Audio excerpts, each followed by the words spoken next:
저는 이제 교회공간연구소라고 하는 인테리어 업체를 운영을 하고 있어요. 그래서 주중에는 목수 일도 하면서 인테리어 업체를 운영을 하고 있고, 그런 것들을 통해 제가 공사하는 거의 대부분의 공간이 교회들이죠. 그러니까 제가 교회라는 공간에 대한 이해가 좀 있기 때문에 그것들을 저희가 이제 교회 인테리어를 많이 하고 있고요.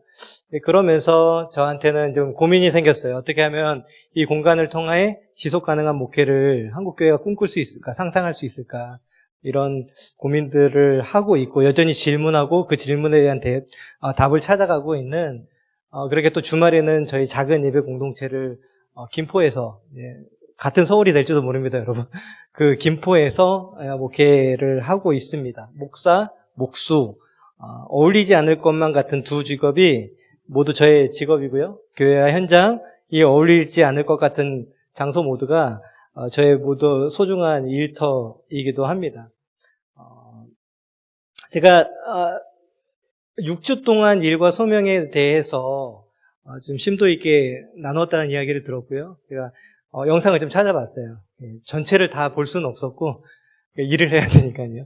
쇼츠로 봤는데 충분히 이론적인 이야기들 또 동기적인 부여들 이런 것들은 잘 됐으리라고 생각을 하고, 그런데도 왜 저를 이 자리에 불렀을까를 생각해 보니 일터와 교회를 오고 가며 제가 새롭게 알게 된 것들, 또 그 안에서 발견한 하나님의 뜻들, 이런 것들을 나누라는 자리가 아닐까라는 생각을 하게 됐습니다.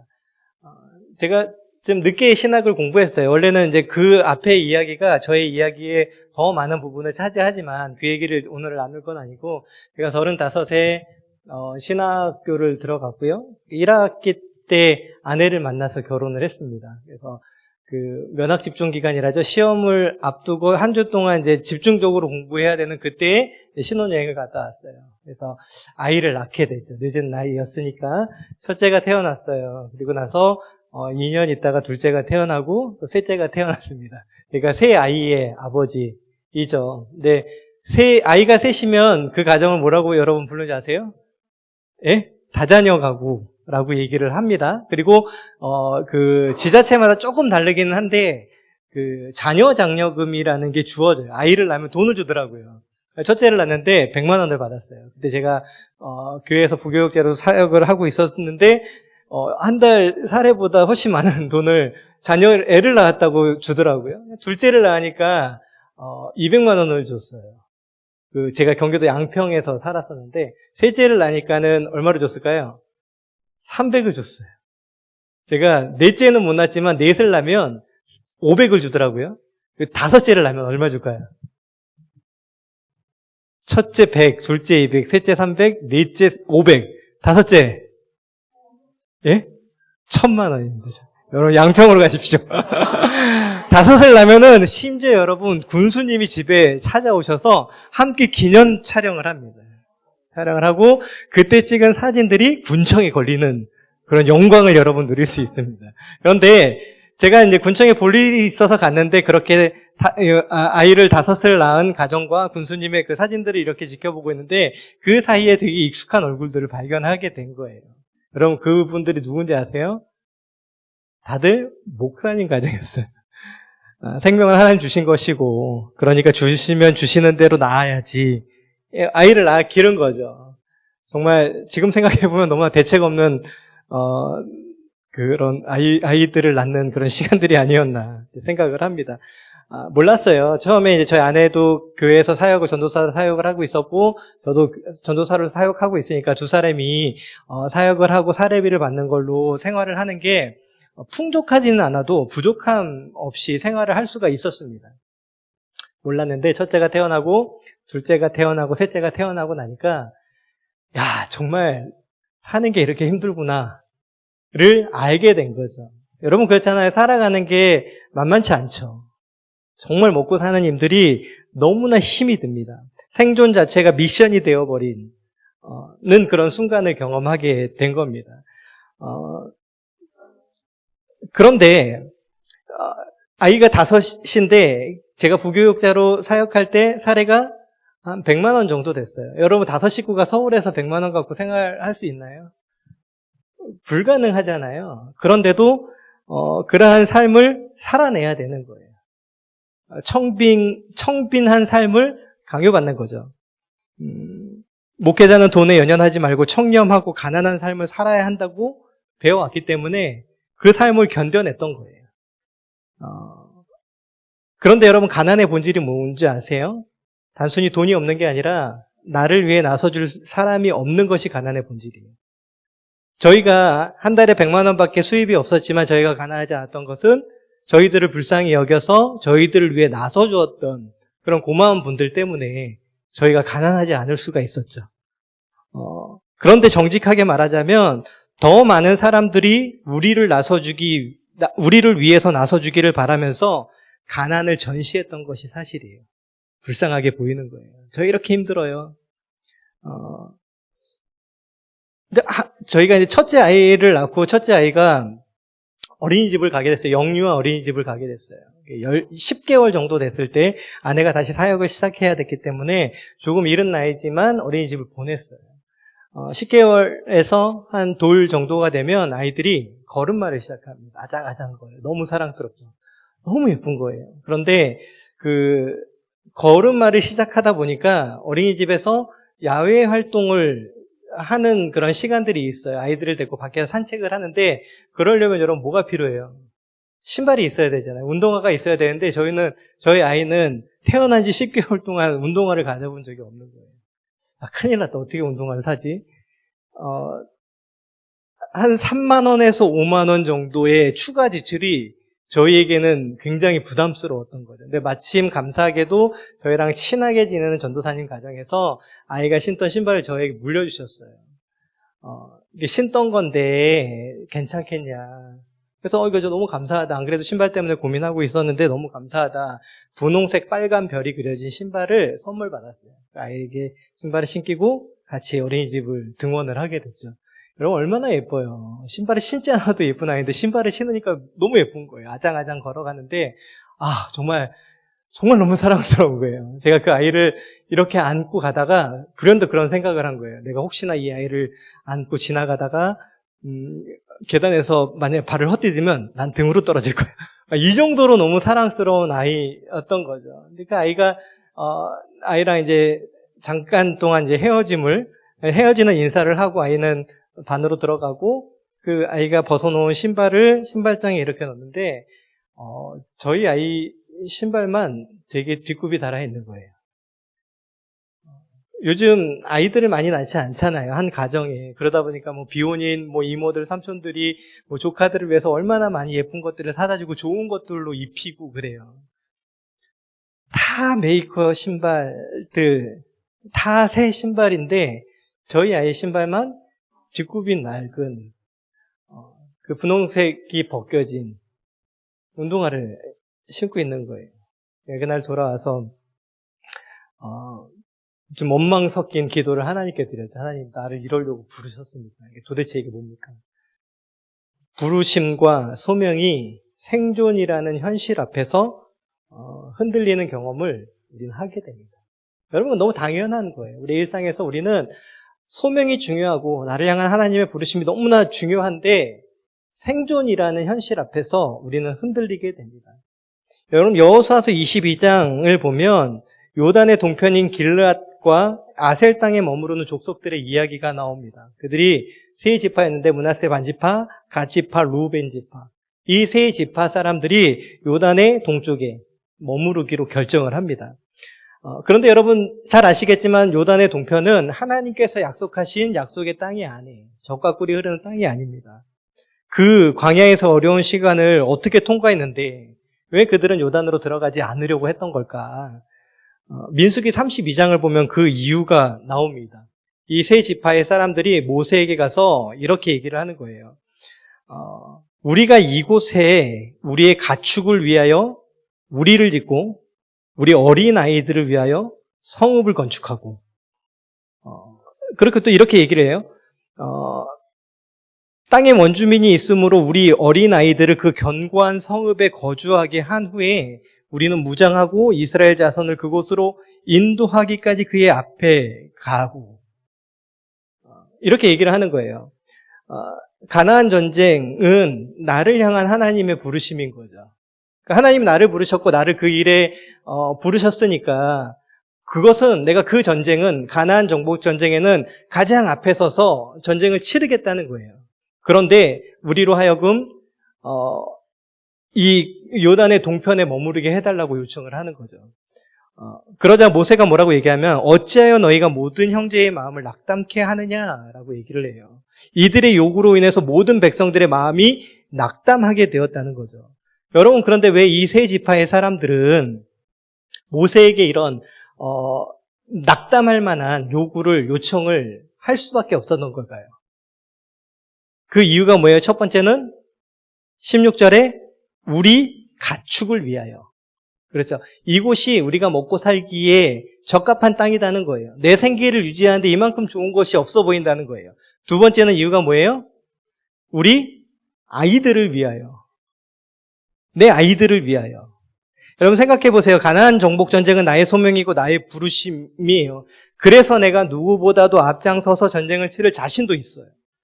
그런데 아이들은 무슨 죄냐는 거죠. 저는 이들의 요구가 부당하게 들리지 않습니다. 왜냐하면 제가 PK였으니까요. 제 아버님이 목사님이셨어요. 태어난 아버지가 목사님이고 저랑 전혀 상의 한마디도 없이 저를 목회자의 자녀로 저를 낳으신 거예요. 교회가 집이었고요. 그곳은 저의 놀이터였어요. 여러분, 그런데 저희가 이제 한 이만한 교회였던 것 같아요. 저만치의 칸을 하나를 막아서 사무실 겸 사택으로 저희가 살았었어요.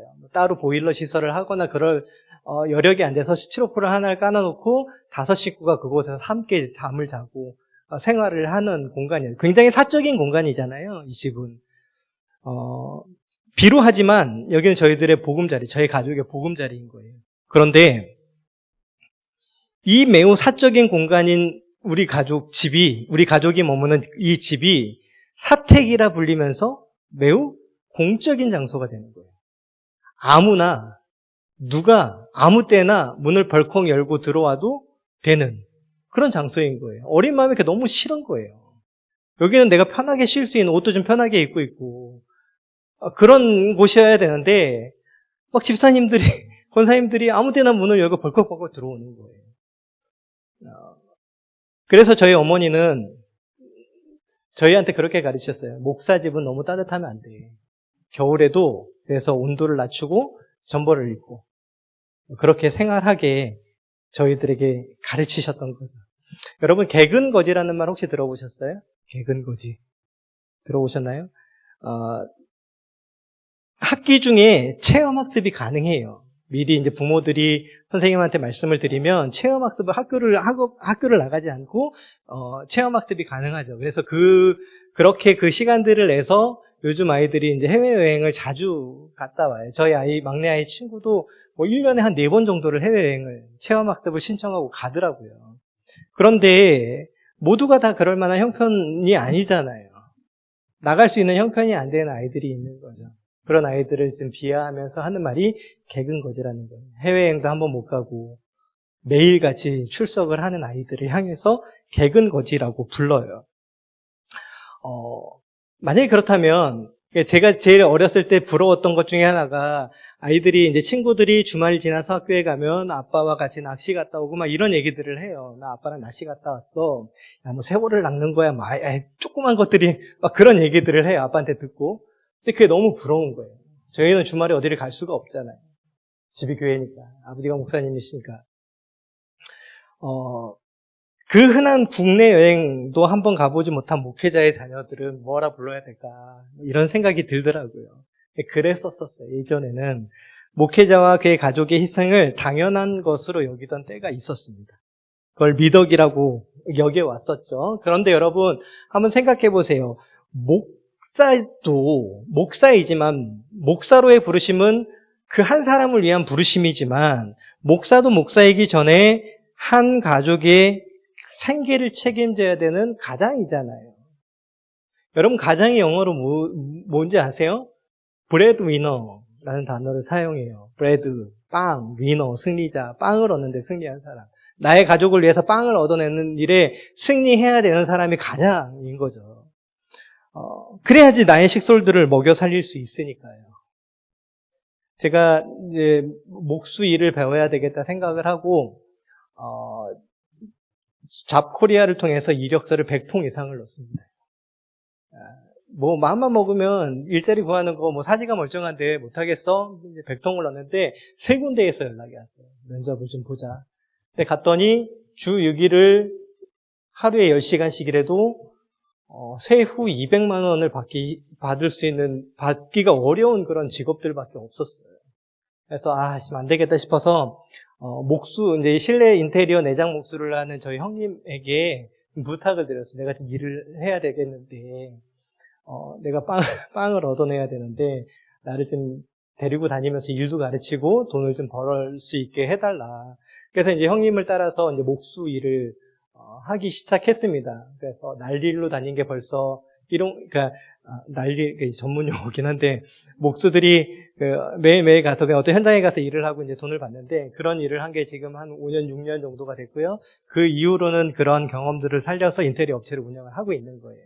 특히나 저는 교회라는 공간이 어떻게 소비되는지 아니까 교회 인테리어 디자인까지 저희가 다 하고 있고요. 그래서 즐겁게 일을 하고 있습니다. 지금은.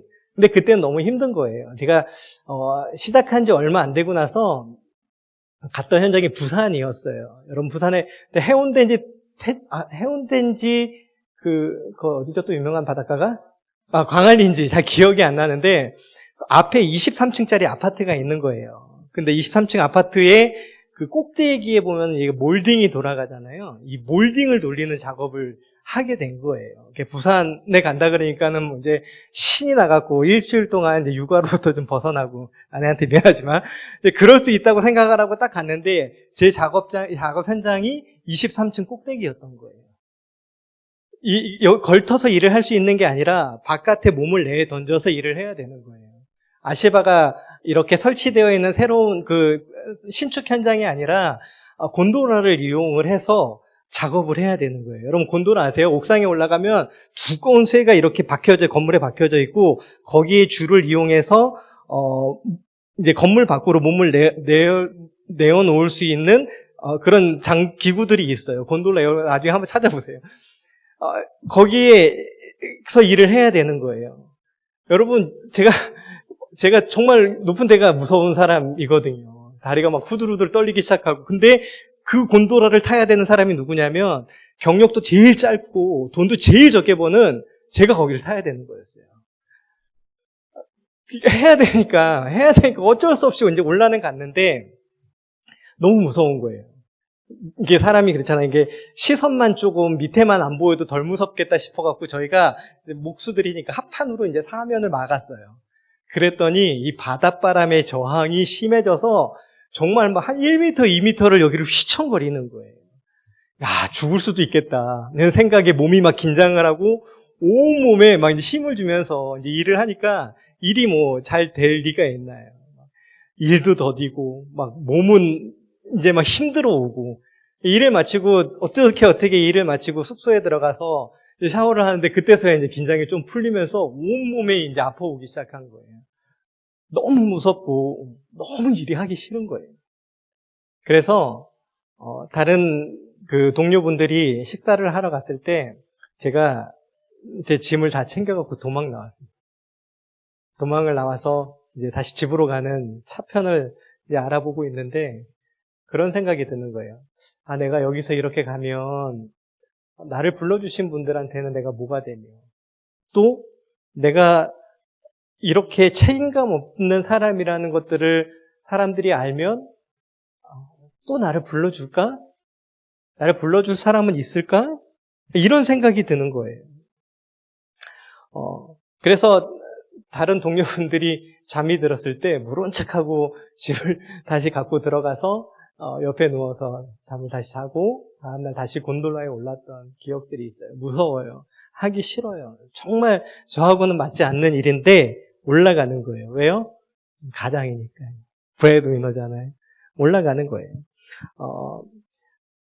요단의 동쪽에 머물기를 청했던 사람들의 마음이 이와 같지 않았을까 짐작해보게 됩니다. 솔직히 목회는 제가 아니어도 잘하는 분들 많아요. 뭐 유승 목사님도 그렇고 신 목사님도 그렇고 목회 굉장히 탁월하게 하시는 분들이에요. 제가 좀 인상적이었던 오늘 이곳에서 예배를 드리면서 인상적이었던 부분들이 좀 있고 그거를 제가 더 글로 좀 쓸 건데 너무 훌륭하게 목회를 잘하고 계세요. 이건 뭐 저보다 잘하는 분들이 너무 많아요. 그렇죠? 근데 제 아내의 남편, 제 아이의 아버지 이거는 제가 아니면은 할 수 있는 사람이 없잖아요. 하면 안 되잖아요. 누가 와서 그 역할을 대신하면 안 되잖아요. 소명이 중요하냐, 생존이 중요하냐, 뭐가 더 중요하다 이런 얘기를 하려는 게 아니라 소명이 중요한 만큼 생존을 위한 부르심도 하나님이 나를 향한 내가 아니면 안 되는 일로의 부르심이라는 사실을 여러분 기억해야 된다. 그 또한 하나님이 우리를 향한 너무나 소중한 부르심이라는 거예요. 그래서 로망 롤랑이라는 사람은 이렇게 얘기를 했어요. 영웅이란 자신이 할 수 있는 일을 해낸 사람이다. 영웅이 돼야 되겠다라고 생각했어요. 제가 이제 일부 예배 때는 하지 않았다는 얘기인데 저희 막내가 이름이 새노래예요. 첫째가 새온, 새노래로 여호와께 노래하라. 온 땅이여 여호와께 노래하지어다. 둘째가 새힘, 그리고 셋째가 새노래. 근데 첫째랑 둘째는 안 그러는데 이 새노래 이 녀석은 되게 꾸미는 거에 관심이 있어요.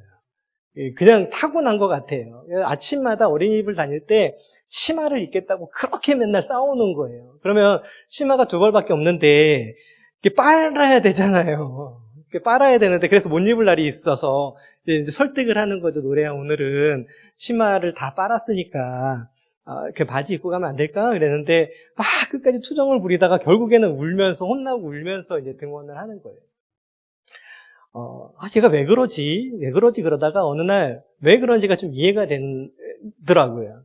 선생님이 아이들과 찍은 사진을 보내왔는데 그 친구들이 여자 친구들이 정말 공주하게 옷을 입은 거예요. 다들.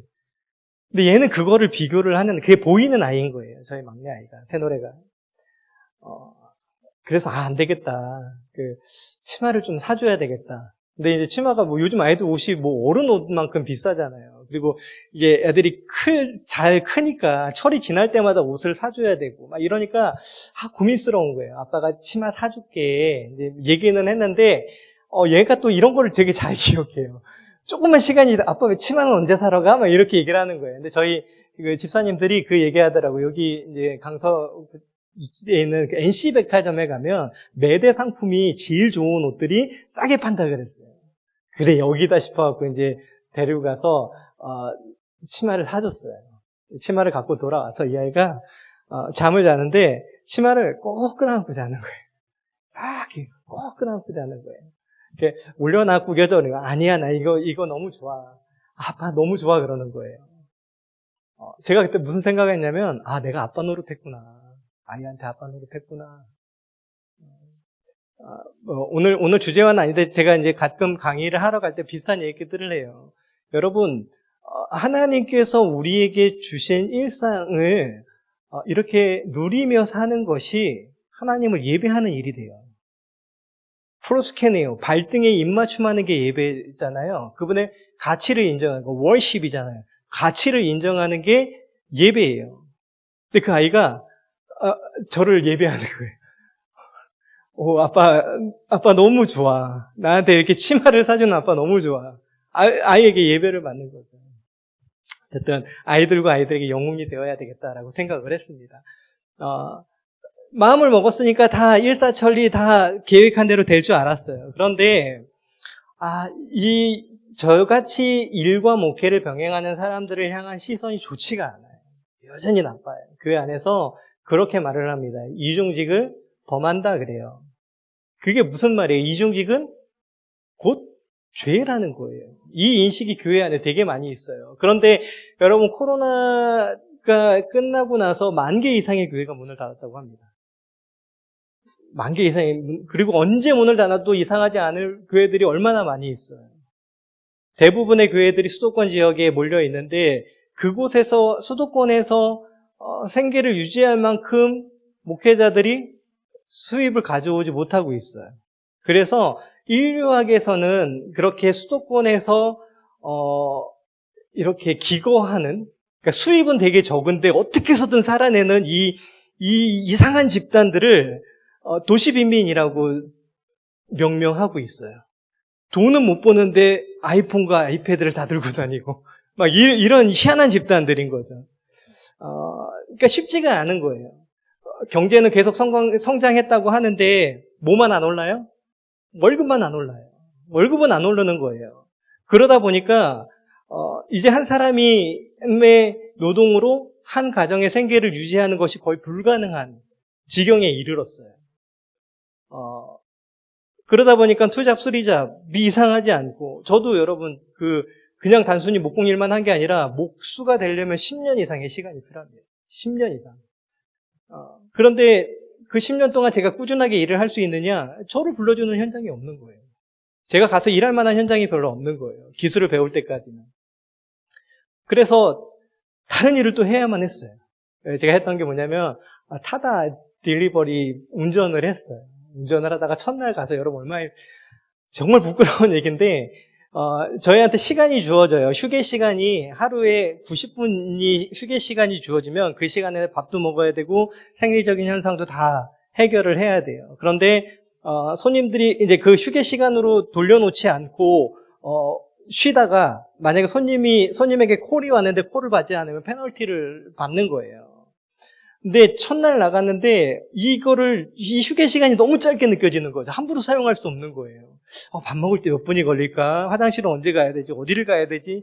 막 몰라서 한참 헤매다가 너무 급한 게 된 거예요. 화장실을 빨리 찾아서 가야 되는데 어디에 화장실이 있는지 어떻게 알아요? 그래갖고 막 이렇게 정신없이 화장실을 찾고 있는데 콜이 들어온 거예요. 받아야지 어떻게 해요? 콜을 받아갖고 손님을 태우고 가다가 제가 싸버렸어요. 제가 나이가 40이 다 돼서 바지에다가 지려버린 거예요. 그럼 먹고 사는 일들이 쉽지가 않아요.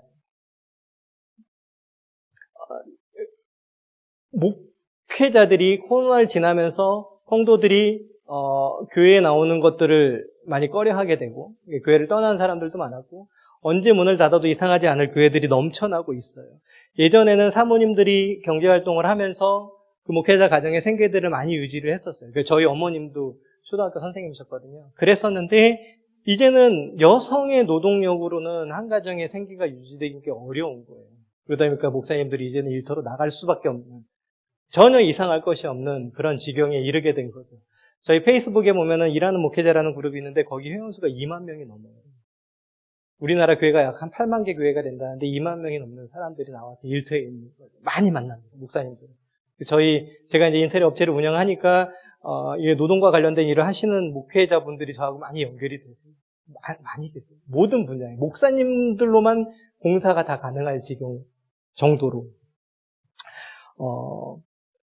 그런데 현실은 이런데 여전히 일과 목회를 병행하는 사람들에 대한 시선이, 곱지가 않죠. 저희 아버님이 저희 목사님, 은퇴하신 목사님이신데 저희 교회에 나오셨었어요. 나오다가 뭐가 마음에 안 들었는지 안 나오시다가 다시 이제 아들네가 불쌍하니까 나와서 같이 예배를 드리면 헌금 해주시러 나오는 거예요. 헌금을 하는데 거기에 구루터기 헌금 그래갖고 이렇게 써져 있는 거예요. 교회가 세워지게 하소서. 저희가 2015년부터 예배 공동체를 시작했는데 지금도 여전히 교회가 세워지게 하소서. 이거를 교회로 인정하지 않는 거죠. 물론 사람들의 인정을 받고 싶어서 하는 일은 아니지만 가까운 사람들에 의해서 그렇게 우리의 사역을 설명하는 것들이 변명처럼 들려지기 시작할 때 좀 혼란스러운 거예요. 내가 정말 이렇게 하는 게 맞나? 이렇게까지 하면서까지 일과 목회를 병행하면서까지 교회를 이렇게 섬기는 게 맞나? 막 이런 생각이 혼란스러웠어요. 왜냐하면 그 구조가 나를 밀어내려고 할 때 정체성의 사람들은 혼란이 오거든요. 나는 항상 내가 이 교회라는 안에 속한 사람이라고 생각했는데 이 교회가 자꾸만 나를 밀어내는 거예요. 그러니까 나는 이제 정체성에 혼란이 오는 거죠. 너는 목사가 왜 일만 하냐? 밤만 목회하냐? 뭐 이런 얘기들을 부지기수로 듣는 거예요. 제가 그때 만났던 시가 있습니다. 에드윈 마크 햄의 원이라는 시인데 제가 한번 읽어드릴게요. 그는 원을 그려서 나를 밖으로 밀어냈다. 나에게 온갖 비난을 퍼부으면서 그러나 나에게는 사랑과 극복할 수 있는 지혜가 있었다. 나는 더 큰 원을 그려서 그를 안으로 초대했다.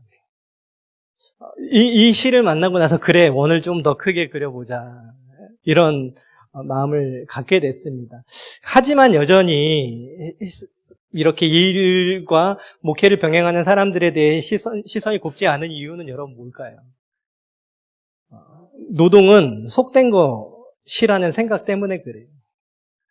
교회와 관련된 일들은 거룩한 일이고 교회 밖의 일들, 그러니까 우리가 일주일의 대부분의 시간을 보내는 그 일상은 거룩하지 못한 일이라는 생각이죠. 이런 생각들이 알게 모르게 우리 가운데 뿌리 깊이 자리 잡고 있어요. 노동과 멀리 떨어져야지 그게 거룩한 일이라는 생각들이죠. 직업에는 귀천이 없다고 얘기를 해요. 여러분, 이 말은 무슨 말이에요? 모든 일은 다 중요하다라는 거예요. 중요하지 않은 일은 없다는 거예요. 여러분 한번 생각해 보세요. 힘든 일, 그래서 사람들이 하려고 하지 않는 일, 남들이 꺼려하는 일, 그 일들을 아무도 하지 않는다고 생각을 한번 해보세요.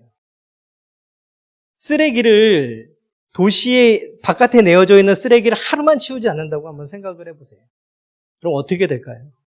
우리가 너무나도 당연하게 생각하는 그 일상이 지속 가능할 수 있는 것은 이런 일들을 자신의 일로 여기면서 묵묵히 여기는 분들이 계시기 때문에 그래요. 그런데 현실은 어때요? 제가 그 제주에 가서 일을 한 적이 있었어요. 제주도에 호텔을 건설이 다 끝났고, 본관은 다 공사가 끝이 났고, 이제 별관을 저희가 이제 공사를 하게 됐어요. 그러니까 제주 목수들이 와서 일을 하는데, 오늘은 아침에 바람이 많이 불어서 일을 못하겠어. 그리고 집을 가더래요. 그리고 다음날 와서, 오늘 우리 제사가 있는데, 오늘 또 일을 못하겠어. 그리고 가더래요. 그러니까 이분들이 너무 이제 막 화가 나갖고 저희한테 요청이 온 거예요. 그러니까 경비가 들더라도 우리들을 좀 불러서 일을 해야 되겠다 해서 갔죠. 육체 노동을 하지만 항상 작업복을 입고 다니는 건 아니니까요. 오늘도 제가 이런 옷을 입는 걸 너무 좋아합니다. 깨끗한 옷을 입고 이제 현장에 도착을 했어요. 그러니까 본관은 다 이미 공사가 끝이 났고 오픈을 앞두고 있었기 때문에 직원들은 다 출근했었어요. 서비스 업종이니까 이분들이 훈련이 너무 잘 돼 있는 거예요. 갔는데 허리가 막 이렇게 90도로 접힐 정도로 인사를 하시면서 되게 상냥하게 안내를 해주시더라고요. 저희가 배정받은 숙소에 들어가서 일을 하려고 옷을 갈아입었죠. 작업복을 갈아입고 제가 타고 올라왔던 엘리베이터를 타고 내려가려고 그 앞에 섰는데 갑자기 저희를 제지하는 거예요. 작업자들은 엘리베이터 타면 안 됩니다. 그래. 아니, 그럼 여기를 10층이 넘는 여기를 우리 보고 걸어 다니라는 말이냐고. 그렇게 얘기를 했더니 저 뒤에 가면 사람들의 고객들의 눈에 보이지 않는 저 뒤에 가면 화물용 엘리베이터가 있는데 그걸 타고 다니라는 거예요. 화물 취급을 받는 순간이었습니다. 저도 저희 가족에게는 너무나 소중한 존재인데 그렇잖아요. 사람들은 그가 어떤 일을 하는지, 그가 무슨 옷을 입고 있는지, 어떤 차를 타고 다니며 어디에 사는지 이렇게 보이는 것들로만 사람을 판단하려고 하는 거죠. 때 묻은 작업복이 부끄러운 게 아니라 다른 사람들의 노동에 편승해서 살아가는 것들이 훨씬 더 부끄러운 일인데도 사람들은 보이는 것들로 판단하려고 합니다. 그래서 이호덕이라는 분이 민주교육으로 가는 길에서 이렇게 얘기합니다. 자기가 해야 할 일을 하지 못하고 남에게 맡겼을 때는 그 일을 대신해주는 사람에게 그에 대한 대가를 치러야 되고 그 사람에게 진심으로 고마워하고 존중해야 된답니다. 그런데 솔직하게 고마움과 존중은 바라지도 않습니다. 솔직히 이제 저희가 공사를 하고 공사 대금만 안 떼먹어도 좋겠고, 공부하지 않으면 저 아저씨처럼 되는 거야 라는 말만 듣지 않아도 좋겠는 거죠. 우리는 먼지 속에서 땀을 흘리며 일하는 사람들을 향해서 거룩하다고 생각하지 않아요. 심지어 교회 안에서도 그렇습니다. 여러분, 교회 안에서도. 종교개혁자인 마르틴 루터가 이렇게 얘기했어요. 당신이 어디에서 무슨 일을 하든지 그것이 성직이고 그 일을 하는 그 자리가 성소다 그래요. 여러분들이 하는 일들이 살림을 하던 직장을 다니던 장사를 하던 여러분들이 하는 그 일들이 목사님이 교회에서 하는 일보다 덜 거룩한 일이 아니라는 거예요. 여러분, 이것이 종교개혁의 핵심이었어요. 우리가 프로테스탄트의 후예라면 여러분, 이 확신이 없으면 아무 의미가 없어지는 거예요. 종교개혁이 무의미해지는 거예요. 그런데 교회 안에서조차 거룩한 일과 그렇지 못한 일이 있다고 생각을 하는 거죠. 아니요, 여러분. 목사님이나 성도들이나 하는 일들이 다 똑같아요. 목사님은 하나님의 뜻을 해석하고 공부하고 그래서 그거를 말씀으로 전하는 분이죠. 그러면 우리는요, 그러니까 일반 성도들은요, 이 말도 되게 웃기긴 한데 일상을 살아가는 그리스도인들은요, 그걸 삶으로 전하는 사람들이에요. 삶으로 전해야 되는데 말로만 전하려고 하니까 그게 문제가 되는 거예요. 그래서 성 프란치스코는 항상 복음을 전하십시오. 할 수만 있다면 말로도 전하십시오. 그래요. 복음은 그렇다는 거예요. 삶으로 전해지는 거예요. 그리고 필요하면 말도 하라는 거죠.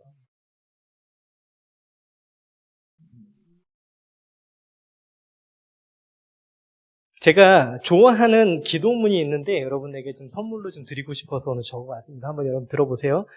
부엌의 기도라는 기도문입니다. 주전자와 냄비의 하나님, 저는 굉장한 일을 하지도 않고 밤늦도록 기도를 하지도 못하고 동터오는 새벽녘에도 당신을 참여할 틈이 없어요. 밥상을 차리거나 설거지를 하면서도 성인이 될 수 있나요? 저는 마르다의 손과 마리아의 마음을 가졌어요. 구두를 닦을 때마다 당신을 생각하고 마루를 닦으면서 당신이 다니시던 거리를 생각합니다. 차분히 앉아서 당신을 생각할 틈은 없지만 문득문득 스쳐가는 생각들과 마음의 기도를 받아주십시오. 당신께서 이 부엌에 함께 하시어 제가 만든 음식으로 가족들이 사랑과 힘을 얻게 해주십시오. 당신의 평화를 심어주십시오. 사랑이신 주님, 오늘 하루도 당신께 맡겨드립니다. 여러분, 얼마나 아름다운 기도인가요? 주방에서도 거룩하게 하나님을 예배할 수 있다라는 거예요. 그런데 이 천박한 자본주의 사회에서는 중요한 일과 그렇지 않은 일을 구분을 해요. 나눠요. 뭘로요? 돈으로요. 돈으로 나눠버리는 거예요. 돈을 많이 받으면 그것이 중요한 일이에요. 돈을 적게 받으면 덜 중요한 일이 되는 거예요. 여러분, 현장에서 저희가 이제 그 노동 현장에서 제일 돈을 적게 받는 분들이 어떤 분들인 줄 아세요? 제일 힘들게 일하는 분들이에요. 제일 위험하게 일하는 분들이에요. 그분들이 제일 돈을 적게 받아가요. 그러니까 그분들이 하는 일은 어떤 일이 되는 거예요? 중요하지 않은 일이 되는 거예요. 천박한 일이 되는 거예요. 그런데 그 일을 아무도 하지 않는다면, 하지 않으려 한다면 현장에 돌아갈 수 있을까요? 여러분, 2025년도 최저임금이 1030원이라고 얘기합니다. 어떤 사람들은 부족하다, 어떤 사람들은 너무 과하다, 갑론을박을 하죠. 저희도 이제 소상공인으로서 그 김포에서 비건 카페를 운영한 적이 있어서 잘 알아요. 잘 알아요. 월세를 지불하고 재료를 사고 그리고 아르바이트 하는 분들의 급여를 지불하고 나면 제일 힘들고 제일 오래 일한 저 아내는 아무것도 가져오지 못하는 거예요, 인건비를. 그러니까 그분들 입장에서는 너무 과한 거죠. 장사 못 하겠는 거예요. 그런데 반대로 뭐라도 해서 생계를 유지해야 되는 사람들. 그래도 시급 10,000원은 넘어야지 한 달에 그래도 이것저것 떼고 한 200만 원 벌어서 두 식구, 세 식구가 그냥 사는 거예요. 그런 분들에게는 너무 적은 거죠. 아마도 최저임금이 가장 빨리 적용되는 것은 편의점일 거예요. 그 편의점주들이 이렇게 얘기합니다. 최저임금을 지키다가 장사 다 접어야 될 판이다 그래요. 그런데 제가 정말 이상한 지점이 있어요. 양쪽의 이야기 모두 충분히 이해가 되는데 정말 이상한 지점이 있어요. 편의점을 하면 매출의 35%를 본사가 가져갑니다. 어마어마하죠. 거기에 무조건 야간 영업을 해야 된다는 조건을 계약 조건으로 달아요. 여기서 고민이 생기는 거예요. 여러분, 바꿔야 될 거는 최저임금이 아니라 그 기업이 가져가는 부당한 가맹점비와 불균형한 계약이 아닐까. 안타까운 거는 기업에 대해서는 을인, 가맹점, 점주들이 또 다른 을인, 아르바이트생들에게는 갑이 되어서 최저임금을 높이면 자기들 죽는다고 말하는 이상한 상황인 거죠. 한 가지 분명한 건 있습니다. 점주들과 알바들의 씨름을 재물 삼아서 잔치 중인 사람이 있다는 거예요. 오늘 아까 우리가 본문으로 읽었던 말씀을 보면 2절 말씀에 이렇게 얘기합니다. 내 손으로 일한 만큼 네가 먹으니 이것이 복이오네다 그래요. 여러분, 이 말씀에 여러분 동의가 되세요? 내 손으로 일한 만큼 내가 먹으니 복이오네다 그래요. 내가 일한 만큼 내가 벌어갔는데, 내가 일한 만큼 내가 먹는 게 그게 무슨 복이에요? 아니잖아요. 복이 되면 안 되잖아요. 그게 어떻게 은혜예요? 그런데 이게 창세기 3장에서 이야기하는 너희가 수고를 해야지 땅이 소산을 내어놓을 것이라던 하나님의 인간의 저주인 거예요. 남들이 하지 않는 일, 위험한 일, 더러운 일, 고된 일들을 시키면서 돈은 가장 적게 주니까, 그렇게 누군가에게 내 몫을 다 빼앗기고 있으니까 손으로 일한 만큼만 먹어도 그게 은혜요 복이 된다는 거예요. 여러분, 그러면 집안일은 어떨까요? 집안일. 심지어 노동의 대가가 지불되지 않습니다. 그 노동으로 뭔가 그 수입을 발생하는 게 아니에요. 그 노동에 대한 대가가 지불되지 않는 노동이 집안일이잖아요. 그러면 하찮은 일이 되는 거예요. 에이, 집에서 애나 보면서 이런 말들을, 몹쓸 말들을 아무렇지 않게 하는 거죠. 하찮은 일이라는 거예요. 돈도 안 되는 일이라는 거예요. 생계를 위한 노동을 가능하게 하는 일이 집안일인데도 중요하지 않은 일이라고 생각을 하는 거죠. 제가 현장에 처음 나갔을 때 일당을 15만 원을 받았어요. 그 당시에 일용직 노동자분들 일당이 13만 원이었어요. 와서 청소만 해도, 빗자루만 들고 청소만 해도 13만 원을 받는 거예요. 그러니까 굉장히 저한테 큰 대우를 해준 거죠. 기술을 배우면서 하루에 일당으로 15만 원을 줬으니까요. 그런데 강원도에 있는 신축 빌라 현장에 공사를 하러 갔는데 그 반장님이 저한테 그러는 거예요. 저보다 2살이 어렸는데 그 친구가 형님, 제가 그 데스라라는 걸 올려요. 오늘 누가 일했는지 명단을 작성을 하고 며칠 일했는지 이 사람의 인건비는 얼마인지 이런 것들을 기록을 해야 되니까 형님, 데스라에 형님 일당을 23만 원으로 올렸으니까 나중에 8만 원씩, 하루에 8만 원씩 해서 저한테 돌려줘야 됩니다. 그러면 돌려달라는데 어떻게 했어요? 억울하면 출세해야지. 여러분, 이게 지금 우리가 살아가는 사회예요. 내가 힘이 있으면 그 힘이나 지위를 이용해서 다른 사람들의 것을 빼앗는데 힘은 항상 사용이 돼요. 여러분, 그러면 힘은 정말 나쁜 걸까요? 없어져야 되는 걸까요? 아니에요. 오히려 그렇지 않죠. 저희 형님이 저한테 일을 가르치시는데 저를 향해서 넌 바보냐 막 이런 얘기를 하세요. 제가 나름 그래도 대학교 다닐 때는 장학금을 받고 다니고 했는데 일머리가 너무 없는 거예요. 일을 잘 못하니까 답답해하면서 야, 너 바보냐? 이것도 몰라? 막 이런 소리를 듣는, 인격적으로 모욕을 받기도 했는데 저희 형님이 인격적으로 모독을 하고 저를 때로는 막 야단을 치기도 하는데 하나 하지 않는 게 있어요. 제 인건비를 착취해가지 않아요. 그러니까 일을 못하고 쓸모없고 잉여처럼 현장에 있을 때가 있지만 저희 형님은 저에게 23만 원을 다 줘요. 그 덕분에 살아가는 거죠. 우리는 힘을 통해서 다른 사람들을 빼앗고 착취하는 거라고, 그게 당연한 거라고 생각을 하지만 그 힘을 가지고 누군가의 삶을 유지시켜주고 사람을 살리고 세우는 일에 그 힘이 사용되어질 수 있다는 거예요. 여러분, 그럼 누구에게 우리는 힘을 그렇게 사용할까요? 아주 친밀한 관계에 있는 사람. 저희 형님이 저한테 그랬던 것처럼. 친밀한 사람에게는 자신의 힘을 나누어줘요. 여러분, 그럼 그 친밀함은 어떻게 생기는 거예요? 많은 사람들이 교회 무용론을 얘기합니다. 이 교회 끝났다고 얘기를 해요. 더 이상 교회에 희망이 없다고 얘기를 해요. 망해야 된다고 얘기를 하는 사람들도 있습니다. 그럼에도 여전히 교회에 희망을 우리가 가질 수 있는 이유는 모이기에 힘쓰는 거예요. 만나는 거예요. 친밀해지는 거예요. 그렇게 내가 가지고 있는 힘을 나누는 거죠. 여러분, 이것이 이사야가 꿈꿨던 하나님 나라예요. 내가 일이에요. 양을 잡아먹을 만한 충분한 힘이 있어요. 근데 그 힘을 어떻게 해요? 포기해버려요. 서로를 먹이 삼지 않는 거예요. 그러니까 뭐가 돼요? 친구가 되는 거죠. 하나님의 나라는 그렇게 평화로운 곳이에요. 이 평화는 세상이 주는 것과 같지 않다라고 예수님께서 말씀하기도 하셨죠. 어떻게 하면 우리는 이 주님의 평화를 이루면서 살아갈 수 있을까? 누가복음에 보면 선한 사마리아인의 비유가 나옵니다. 여러분 유명한 본문을 읽지 않아도 다 기억하실 거예요. 그런데 여러분 그거 아세요? 이 선한 사마리아인의 비유에서 선한 사마리아인은 나오지 않아요. 한번 가서 찾아보세요. 본문에 선한 사마리아인은 등장하지 않아요. 본문에는 어떤 사마리아인이 등장해요. 이게 왜 중요하냐면 이 선하다라는 수식어는 누가 붙여준 거예요?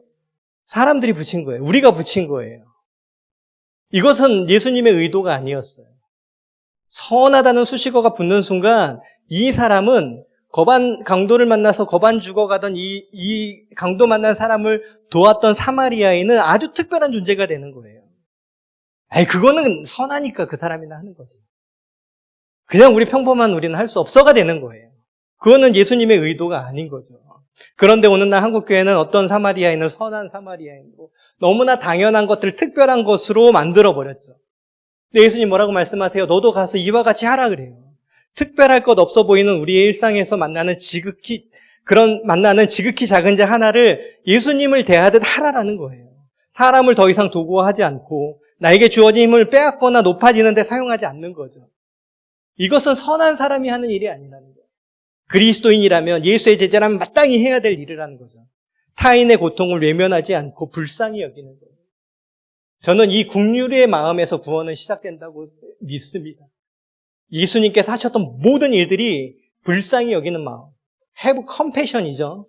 거기에는 함께라는 단어가 들어있어요. come이라는 함께라는 단어가 들어있어요. 찾아보니까 내장 하나가 끊어지는 아픔이라고 얘기를 해요. 쉽게 얘기하면 이런 거예요. 너무 신학적으로 들어갈 필요도 없어요.